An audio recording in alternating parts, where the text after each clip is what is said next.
Hi అండి, welcome to DJ's recipe book. ఈరోజైతే recipe book recipe instant masala mix powder అండి. ఈ మసాలా మిక్స్ పౌడర్ని రెడీ చేస్తున్నామంటే ఎప్పుడు కావాలంటే అప్పుడు మనం పిల్లలకి ఈ మసాలా మిల్క్ని రెడీ చేసి ఇవ్వచ్చండి. ఈ మసాలా మిల్క్ వల్ల ఒక ఎనర్జీ ఒకటే కాదండి, కాఫ్ కోల్డ్ లాంటి వాటికి కూడా ఎంతో రిలీఫ్ని ఇస్తుంది. అలాగే ఈ వీడియో కనుక నచ్చినట్టయితే ఒక లైక్ని అయితే చేసేయండి, దానివల్ల ఎంతోమందికి ఈ వీడియో రీచ్ అవుతుంది. అలాగే నేను ఇప్పుడైతే స్టవ్ వెలిగించి ఒక 100 గ్రాముల దాకా బాదం పప్పును తీసుకున్నానండి. దీన్ని దూరగా వేయించుకోవాలి, ఈ పప్పులేవి మాడకూడదు. చూసారు కదా, కలర్ చేంజ్ అయింది. ఇప్పుడు దీన్ని తీసి సపరేట్గా ఒక ప్లేట్లోకి వేసి ఆరబెట్టుకోవాలి. అలాగే ఒక 50 గ్రాముల దాకా జీడిపప్పును తీసుకొని అదే ప్యాన్లో వేసి వీటిని కూడా దూరగా వేయించుకోవాలి. చూసారు కదా, వీటిని కూడా దూరగా వేయించుకున్నాము. చూసారు, కలర్ మారాయి కదా, వీటిని తీసి సపరేట్గా మనం బాదం పప్పులు వేసుకున్న ప్లేట్లోకి మార్చుకుందాం. ఇప్పుడు ఇదే ప్యాన్లో ఒక 25 గ్రాముల దాకా పిస్తా పప్పును కూడా వేసుకొని వీటిని కూడా వేయించుకోవాలి. పప్పులు అనేవి ఏవి మాడకూడదండి, ఎందుకంటే పప్పులు మాడాయంటే వీటి యొక్క రుచి పోతుంది. వీటిని కూడా ఇప్పుడు వేగిన తర్వాత దీన్ని కూడా మనం బాదం పప్పులు వేసుకున్న ప్లేట్లోకి వేసేసుకోవాలి.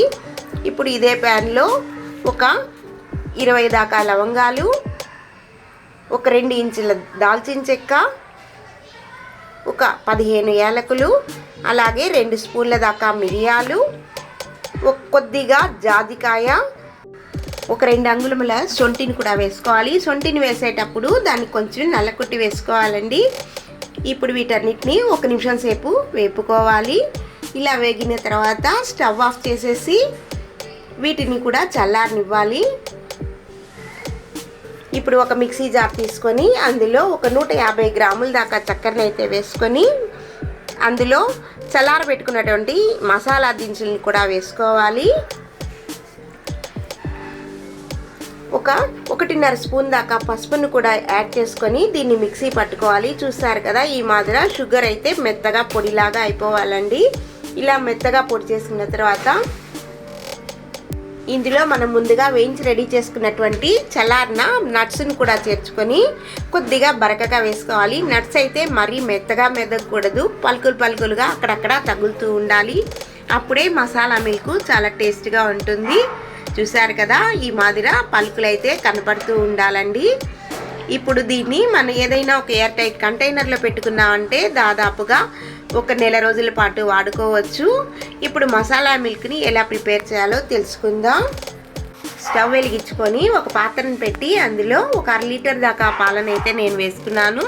అందులో కొద్దిగా కుంకుమ పువ్వును కూడా వేసి పాలని బాగా మరగనివ్వాలండి.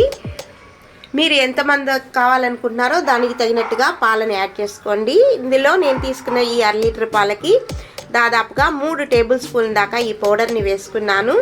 ఈ పౌడర్ని వేసిన తర్వాత ఒక 2-3 నిమిషాల సేపు అయితే మరగనివ్వాలి. చూసారు కదా, పాలు మరగడం స్టార్ట్ అయిపోయింది కదా. ఇలా మరిగేటప్పుడు మనం ఇప్పుడు స్టవ్ని అయితే ఆఫ్ చేసేసుకోవాలి. ఇలా ప్రిపేర్ చేసుకున్నటువంటి ఈ మిల్క్ని టంబ్లర్లో సర్వ్ చేసుకుందాం. ఇప్పుడు దాని మీద కొద్దిగా నట్స్తోనూ కొద్దిగా కుంకుమ పువ్వుతోనూ గార్నిష్ చేసుకుంటే అంతే అండి, రెడీ అయిపోయింది మన మసాలా మిల్క్. ఈ వీడియో కనుక మీకు నచ్చినట్టయితే లైక్ చేయండి, షేర్ చేయండి, అలాగే సబ్స్క్రైబ్ చేసుకోండి. ఎలా వచ్చింది అనేది కామెంట్ రూపంలో తెలపండి. అలాగే మరో వీడియోలో మళ్ళీ కలుద్దాం.